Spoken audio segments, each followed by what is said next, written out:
Students, आज के lecture में हम इंटरफेरेंस के बारे में स्टडी करेंगे और इस लेक्चर में हम ऑप्टिक्स को शुरू करने जा रहे हैं। तो इस ऑप्टिक्स का पहला चैप्टर आज हम पढ़ेंगे इंटरफेरेंस। अब इंटरफेरेंस को हम हिंदी में बोलते हैं व्यतिकरण, राइट। अब इसकी देखो डेफिनेशन सुनो, बहुत इंपॉर्टेंट और अच्छी डेफिनेशन इसकी ध्यान रखनी है, आपको एग्जाम में पूछी जाती है। जब सेम फ्रीक्वेंसी की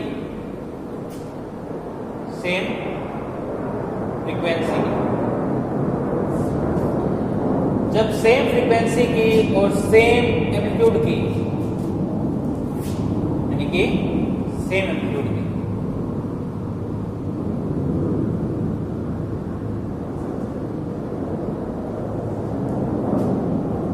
की वेव एक ही डायरेक्शन में मूव करती हुई एक दूसरे पर सुपर इम्पोज होती है। क्या होती है?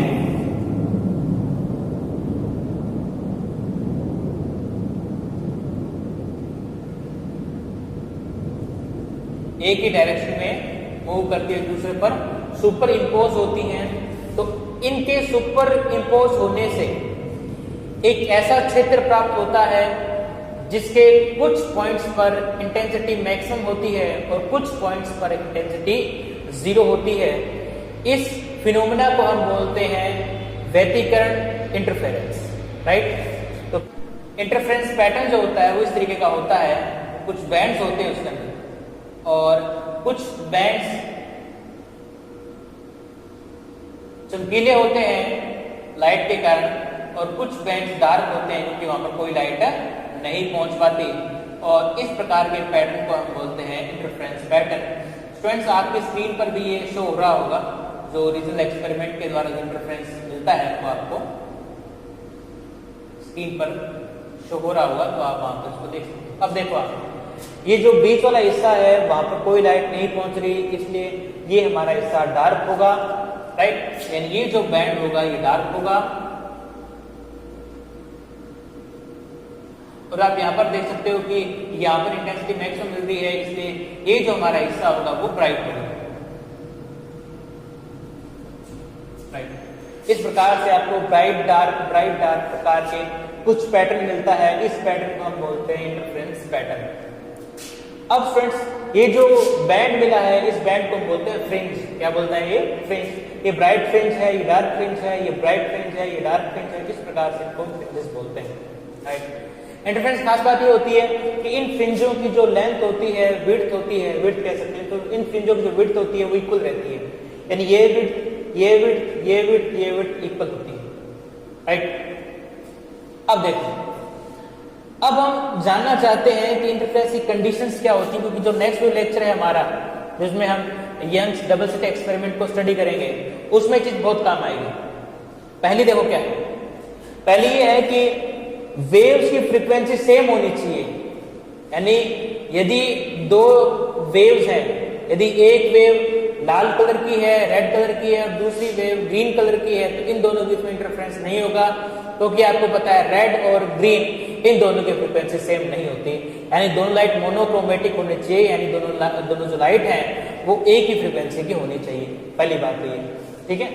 यदि फ्रीक्वेंसी में थोड़ा बहुत अंतर है, यदि फ्रीक्वेंसी में थोड़ा बहुत अंतर है तब आपको इंटरफेरेंस पैटर्न नहीं मिलेगा, आपको बीट्स मिलेंगे, राइट। और बीट इफेक्ट के बारे में आपने 11th में स्टडी किया होगा कि आपको पता है कि जब बीट इफेक्ट होता है उस केस में किसी पॉइंट पर आपको फिक्स इंटेंसिटी नहीं मिलती, इंटेंसिटी चेंज होती रहती है, कभी ज्यादा होगी फिर कम होगी, फिर ज्यादा हो जाएगी फिर कम होगी। और इस प्रकार से जो फ्रीक्वेंसी का मैक्सिमम होकर कम होकर फिर से मैक्सिमम होना, यानी जो बीट फ्रीक्वेंसी होगी वो जो हमारी इंसिडेंट होने वाली जो वेव्स हैं उनकी फ्रीक्वेंसी के डिफरेंस के इक्वल होगी, ये आपको पता होगा।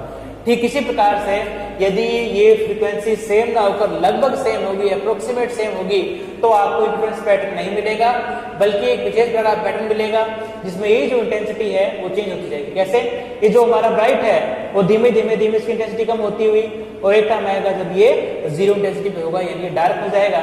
ठीक इसी प्रकार से ये जो डार्क है ये धीमे धीमे धीमे इसकी इंटेंसिटी बढ़ती जाएगी और ये मैक्सिमम हो जाएगा, राइट। ठीक इसी प्रकार से कुछ समय बाद में ये मैक्सिमम होकर फिर कम हो जाएगा और ये कम होकर फिर से मैक्सिमम हो जाएगा। तो इस प्रकार से आप देख सकते हो कि जो ब्राइट और डार्क जो फ्रिंजेस बनी हुई है उनकी इंटेंसिटी स्टेबल नहीं रहती, बल्कि with respect to time vary करती रहती है, जिसको हम बोलते हैं बीट, राइट, या फिर इसको हम बोलते हैं बीट फिनोमेना। तो स्टूडेंट्स इसके बारे में आप जानते होंगे। अब क्या है, सेम एम्पलीट्यूड होना। अब एम्पलीट्यूड सेम क्यों होना चाहिए स्टूडेंट्स? एम्पलीट्यूड को हम हिंदी में आयाम बोलते हैं। यदि एम्पलीट्यूड सेम नहीं होंगे तो क्या आपको इंटरफेरेंस पैटर्न नहीं मिलेगा? इंटरफेरेंस पैटर्न अवश्य रूप से मिलेगा, लेकिन वो स्पष्ट नहीं होगा, क्लियर नहीं होगा, राइट, उसका कंट्रास्ट कम होगा। इसका मतलब ये है कि यदि इन दोनों की एम्पलीट्यूड सेम नहीं हुआ तो जो आपको डार्क है, जो आपको प्योर डार्क मिल रहा है, वो प्योर डार्क नहीं मिलेगा, बल्कि हल्का चमकता हुआ दिखाई देगा, राइट। ये कब होगा? जब इन दोनों की फ्रीक्वेंसी जो है वो अप्रोक्सीमेट एक दूसरे के लगभग इक्वल है। तो उस समय आपको क्या होगा कि ये जो डार्क है प्योर डार्क नहीं दिखाई देगा। यदि एम्पलीट्यूड इक्वल है तब आपको ये प्योर डार्क दिखाई देगा। यदि इन दोनों के बीच में डिफरेंस बहुत ज्यादा है, यदि एम्पलीट्यूड, यदि इंसिडेंट होने वाली वेव्स जो सुपरइम्पोज हो रही है, डिफरेंस पैटर्न बना रही है, यदि वो वेव्स सेम फ्रीक्वेंसी की है लेकिन सेम एम्पलीट्यूड की नहीं है, उनके बीच में एम्पलीट्यूड का डिफरेंस बहुत ज्यादा है, तो आपको ये वाला जो हिस्सा है वो भी चमकता हुआ दिखाई देगा, ब्राइट दिखाई देगा। और इस कारण से आप इंटरफेरेंस पैटर्न में फ्रिंजों की पहचान कर ही नहीं सकते। आपको ये नहीं पता लगेगा कि कौन सी ब्राइट है और कौन सी डार्क है, क्योंकि आपको सारी जो फ्रिंजेस हैं लगभग एक जैसी चमकती हुई दिखाई देंगी। तो इसलिए फ्रिंजों को स्पष्ट रूप से देखने के लिए व्यतिकरण एम्पलीट्यूड स्पष्ट रूप से बने, इसके लिए आवश्यक है कि दोनों वेव्स के एम्पलीट्यूड सेम होना चाहिए। तीसरा है अलोंग वन डायरेक्शन, ये जरूरी है। वेव जो है अलोंग वन डायरेक्शन ही रहनी चाहिए, एक डायरेक्शन के अलोंग ही मूव करनी चाहिए। यदि वेव एक डायरेक्शन के अलोंग मूव नहीं कर रही तो उसके बीच में कोई इंटरफेरेंस पैटर्न मौजूद नहीं होगा, कोई इंटरफेरेंस पैटर्न नहीं बनेगा। उसके बाद में क्या है, सुपरइम्पोज।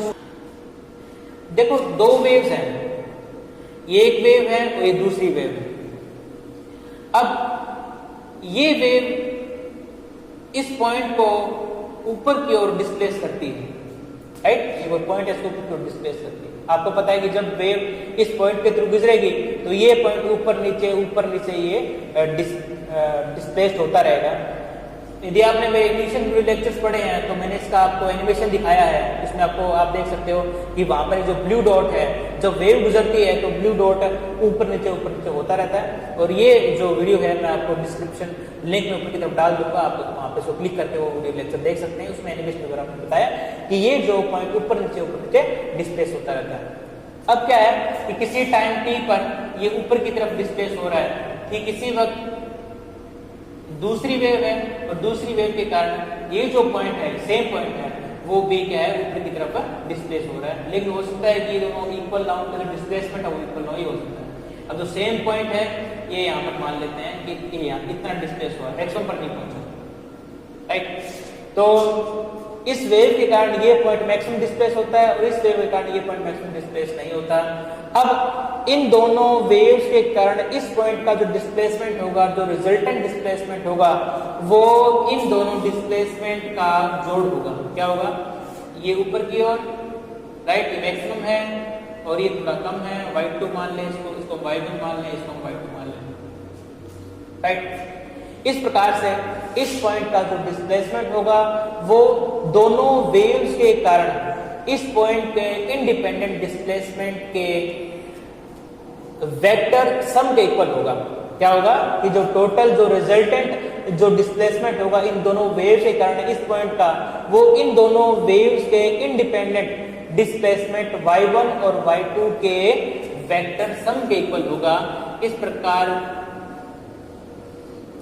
ये जो प्रिंसिपल है इसको हम बोलते हैं प्रिंसिपल ऑफ सुपरपोजिशन, राइट। और जो सुपरपोजिशन का मतलब ये होता है हिंदी में कि वेव्स एक दूसरे पर अत्यारोपित होती हैं। अब फ्रेंड्स नेक्स्ट जो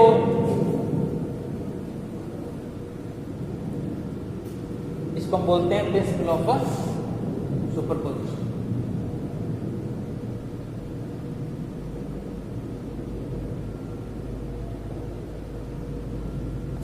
देखो जब दोनों वेव एक दूसरे पर अध्यारोपित होगी, एक दूसरे सुपरइम्पोज होगा, तब आपको सुपरपोजिशन के प्रिंसिपल का इस्तेमाल कर सकते हो। सुपरपोजिशन प्रिंसिपल का इस्तेमाल करते हुए आप इन दोनों वेव्स के रिजल्टेंट डिस्प्लेसमेंट के बारे में जान सकते हो। अब इसका इस्तेमाल हम करेंगे जो हम इस इंटरफ्रेंस के डेरिवेशन को स्टडी करेंगे तब। अब जो नेक्स्ट है वो है कि दोनों सोर्स हैं वो कोहेरेंट होनी चाहिए। सोर्स क्या होना चाहिए? कोहेरेंट होना चाहिए। कोहेरेंट क्या चीज है? देखो, कोहेरेंट सोर्स वो सोर्स होते हैं जिनके बीच का फेज टाइम के साथ चेंज नहीं होता, फिक्स रहता है। क्या होता है? जिनके बीच का जो फेज होता है, जो फेज डिफरेंस होता है, वो टाइम के विद रिस्पेक्ट चेंज नहीं होता बल्कि फिक्स रहता है। अब देखो, कोहेरेंट का इसमें क्या आवश्यकता पड़ी है? कोहेरेंट होना क्यों आवश्यक है? अब देखो, मान लो हमारे पास दो सोर्स हैं, दोनों इंडिपेंडेंट सोर्स हैं। अब क्वेश्चन ये उठता है कि क्या दोनों इंडिपेंडेंट सोर्स से इंटरफेरेंस पैटर्न मिल सकता है? तो उत्तर है नहीं। क्यों? क्योंकि ये जो दोनों सोर्स होंगे वो कोहेरेंट नहीं होंगे, और कोहेरेंट होना आवश्यक होता है इंटरफेरेंस पैटर्न को बनाने के लिए। अब देखो, ये दो सोर्स इंडिपेंडेंट सोर्स हैं। अब क्या है कि ये जो इलेक्ट्रॉन है ये एक्साइटेड स्टेट में पहुंच गया, और उसके बाद में जब ये इलेक्ट्रॉन एक्साइटेड स्टेट से लोअर स्टेट में आएगा तो इस वक्त के लिए क्या करेगा? वो जब यहां से यहां तक पहुंचेगा उस वक्त क्या करेगा कि एक 10⁻⁻10 सेकेंड के लिए एक साइन वेव प्रोड्यूस करेगा, राइट? जब इलेक्ट्रॉन यहां से यहां तक पहुंच जाएगा जब इलेक्ट्रॉन यहां से यहां तक पहुंच जाएगा तब ये वेव खत्म हो जाएगी, राइट? अब जब ये इलेक्ट्रॉन यहां से यहां तक मान लेते 5 सेकंड पर है, मान ले एग्जांपल के लिए यहां से यहां तक इलेक्ट्रॉन जो है अपना पूरी डिस्टेंस का आधा हिस्सा यहां से यहां तक 5 सेकंड पहुंचता है। इस प्रकार से 5 सेकंड के लिए वो इस तरीके की वेव प्रोड्यूस कर रहा है। ये जो वेव होगी वो 10 सेकंड के लिए, मान लें एक बार समझने के लिए, ये जो वेव होगी वो 10 सेकंड के लिए प्रोड्यूस होगी, क्योंकि यहां से यहां तक इलेक्ट्रॉन को पहुंचने में 10 सेकंड लगते हैं, इसलिए ये जो वेव होगी 10 सेकंड के लिए प्रोड्यूस होगी, राइट? अब ठीक 5 सेकंड पर एक वेव प्रोड्यूस, अब ठीक 5 सेकंड पर दूसरे सोर्स से वेव प्रोड्यूस हो रही है। यानी कि ये जो जब ये यहां से यहां तक पहुंचेगा तभी दूसरे सोर्स से एक इलेक्ट्रॉन यहां से यहां तक जाने की तरफ मूव होगा। तो ये यहां 5 सेकंड, ये इसके लिए तो 0 सेकंड है, लेकिन ये बेसिकली जब ये यहां से यहां तक पहुंचेगा तभी यहां से यहां तक एक इलेक्ट्रॉन, क्योंकि रैंडम प्रक्रिया होती है, तब एक इलेक्ट्रॉन जो है यहां से यहां तक जा रहा है। अब क्या हुआ कि इस पॉइंट पर, अब देखो, जब ये वेव इस पॉइंट से गुजरेगी तो इस पॉइंट पर जो एम्पलीट्यूड होगा वो कम ज्यादा होता रहेगा, फ्लक्चुएट करता रहेगा। कब तक करेगा? 10 सेकंड तक। जब तक ये वेव यहाँ से यहाँ तक, जब तक ये वाली वेव यहाँ से यहाँ तक नहीं पहुंच जाती, पूरी वेव जब तक ये यहाँ से यहाँ तक नहीं पहुंच पाएगी, तब तक इस पॉइंट का जो डिस्प्लेसमेंट है वो प्लस माइनस होता रहेगा, चेंज होता रहेगा विद रिस्पेक्ट टू टाइम। अब क्या है कि इसी 5 सेकंड पर ये जो पॉइंट है मान लेते हैं यहां पर पहुंच गया नेगेटिव, लेकिन इस सेकंड पर 5 सेकंड पर जब ये यहां पहुंचा है, ठीक इसी समय इस वेव का डिस्प्लेसमेंट 0 है और वेव यहां पर है, उसी पॉइंट, वो सेम पॉइंट है। अब जब ये 5 सेकंड पर नेगेटिव में पहुंचा है, ठीक उस वक्त के लिए ये वेव अभी प्रोड्यूस होनी शुरू हुई है, इसलिए इसका डिस्प्लेसमेंट अभी 0 है। तो इस प्रकार से इन दोनों वेव्स के बीच का जो 5 सेकंड, अब इन दोनों वेव्स का जो बीच का जो फेज डिफरेंस है, राइट, जो कालांतर है वो -π/2 के इक्वल होगा, राइट? 0 है और ये वेव माइनस में है, इसलिए कितना होगा? ये -π/2 होगा, राइट? अब देखो क्या है कि ये जो वेव है ये 5 सेकंड के लिए रहती है। अब क्या है, ये जो वेव है ये फिर से 10 सेकंड के लिए प्रोड्यूस होगी। जब ये वेव यहां से यहां तक पहुंच जाएगी तब ये वेव पूरी तरीके से खत्म हो जाएगी, क्योंकि ये इलेक्ट्रॉन जब यहां से यहां तक पहुंच जाएगा तब ये वेव क्या हो जाएगी? पूरी तरीके से खत्म हो जाएगी, अब क्या है कि चूंकि ये रैंडम प्रक्रिया है, इसलिए अब जब ये इलेक्ट्रॉन यहां से 3 सेकंड में यहां से यहां तक पहुंचेगा, 3 सेकंड में यहां से यहां तक पहुंच रहा है, ठीक इसी समय ऊपर वाले सोर्स से एक इलेक्ट्रॉन नीचे की तरफ जाना अग्रसर होगा, राइट। अब मान लेते हैं कि 3 सेकंड के लिए ये जो पॉइंट है, मतलब ये जो वेव है, ये कह सकते हैं ये वेव जो है इतनी चली मान यहां तक पहुंची, लेकिन ये जो वेव है अभी शुरू हुई है जस्ट, इसलिए ये यहां पर होगी, इसका डिस्प्लेसमेंट 0 होगा इस पॉइंट का। अब आप देखोगे कि यहाँ पर ये तो भी 0 डिस्प्लेसमेंट पर है, जबकि इसका डिस्प्लेसमेंट यहाँ तक पहुंच चुका है। अब इन दोनों के बीच में जो पाथ डिफरेंस होगा, जो पहले -π/2 था वो -π/2 नहीं होगा, कुछ चेंज हो जाएगा, राइट। आप देखोगे पहले क्या था, पहले ये जो वेव थी ये आगे चल रही थी और ये वेव पीछे थी, क्योंकि ये वेव जस्ट शुरू हुई थी। अब क्या हुआ, चूंकि रैंडम प्रोसेस है, इसलिए अब ये वेव तो यहां से यहां तक 10 सेकंड तक पहुंचेगी, लेकिन ये वेव अभी शुरू हुई है, इसलिए अब ये वेव आगे हो जाएगी और ये वेव पीछे हो जाएगी, राइट। इस प्रकार से वेव जब आगे या पीछे होती है, इसलिए इन दोनों के बीच में एक पाथ डिफरेंस पैदा हो जाता है, एक फेज डिफरेंस पैदा हो जाता है, फेज डिफरेंस कह सकते हैं आप, फेज डिफरेंस पैदा हो जाता है। अब ये जो फेज डिफरेंस है, आप देखोगे कि पहले कितना था, -π/2, अब कितना हो गया, अब -π/2 नहीं रहा, ये कुछ चेंज हो गया, राइट। ये कितना भी हो सकता है अभी, क्योंकि रैंडम प्रोसेस है। अब ये जो पाथ डिफरेंस था वो चेंज हो चुका है, इसलिए दो रैंडम सोर्स से आप कभी भी इंटरफेरेंस पैटर्न पैदा नहीं कर सकते, क्योंकि ये दोनों जो सोर्स हैं वो कला संबद्ध नहीं है, यानी कि कोहेरेंट सोर्स नहीं। कोहेरेंट सोर्स वो होता है जिनके बीच का फेज डिफरेंस चेंज ना हो, जबकि यहाँ पर फेज डिफरेंस चेंज हो रहा है और with respect to time change हो रहा है, इसलिए इन दोनों के इंडिपेंडेंट सोर्स के कारण आपको कभी कोई इंटरफेरेंस पैटर्न नहीं मिलेगा। छठा है कि जो स्लिट है, स्लिट का आकार छोटा होना चाहिए। अपने क्या करते हैं कि कोहेरेंट सोर्स बनाने के लिए अपने वेव फ्रंट को डिवाइड करते हैं। क्या करते हैं, वेव फ्रंट को डिवाइड कर देते हैं। तो वेव फ्रंट को डिवाइड करने के लिए मान लो ये अपना वेव फ्रंट है, ठीक है ना। अब इस वेव फ्रंट को अपने दो भागों डिवाइड करेंगे। कैसे करेंगे कि यहाँ पर एक इस तरीके से एक छेद कर देंगे और यहाँ दूसरा छेद कर देंगे, राइट। अब क्या है कि इस छेद से, इस होल से केवल इस पॉइंट का एक एक्सपोजर हो रहा है, इसलिए इस पॉइंट से निकलने वाला वेव फ्रंट ही बाहर निकलेगा, राइट। वापस रिपीट कर दूं कि कोहेरेंट सोर्स बनाने के लिए हम वेव फ्रंट को डिवाइड करते हैं, राइट। यानी वेव फ्रंट को आप अलग भागों में डिवाइड करके भी कोहेरेंट सोर्स पैदा कर सकते हो। नेक्स्ट ये है कि जो स्लिट की जो चौड़ाई है वो छोटी रखी जानी चाहिए। अपने क्या करते हैं कि वेव फ्रंट के डिवीजन के द्वारा अपने कोहेरेंट सोर्स बनाते हैं। तो अपने क्या किया कि ये हमारा एक वेव फ्रंट है, राइट। अब ये वेव फ्रंट जो है इसके आगे एक स्लिट रखी हुई है, राइट। और जो स्लिट का जो आकार है वो बहुत छोटा है और इस वेव फ्रंट के केवल एक पॉइंट से ही वेव फ्रंट बाहर आ रहा है, राइट। अब क्या कर दिया आपने कि इस स्लिट की चौड़ाई बढ़ा दी। जब स्लिट की चौड़ाई बढ़ाओगे तो इस वेव फ्रंट के 2-3 पॉइंट एक्सपोज हो जाएंगे, राइट। और इन 2-3 पॉइंट से आपको पता है कि जो प्रत्येक पॉइंट होगा वो एक वेव फ्रंट पैदा करेगा और इस प्रकार से जो 2-3 पॉइंट एक्सपोज हुए हैं वो प्रत्येक अपना वेव फ्रंट पैदा करेंगे और इन वेव फ्रंट के बीच में इंटरफेरेंस होगा और इस प्रकार से आपको इंटरफेरेंस पैटर्न मिलना चाहिए।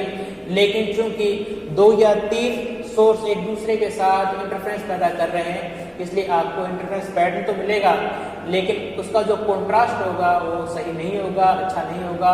वो एक प्रकार से आपको कहीं कहीं पर चमकीला दिखाई देगा तो कहीं कहीं पर उसकी इंटेंसिटी लो होगी।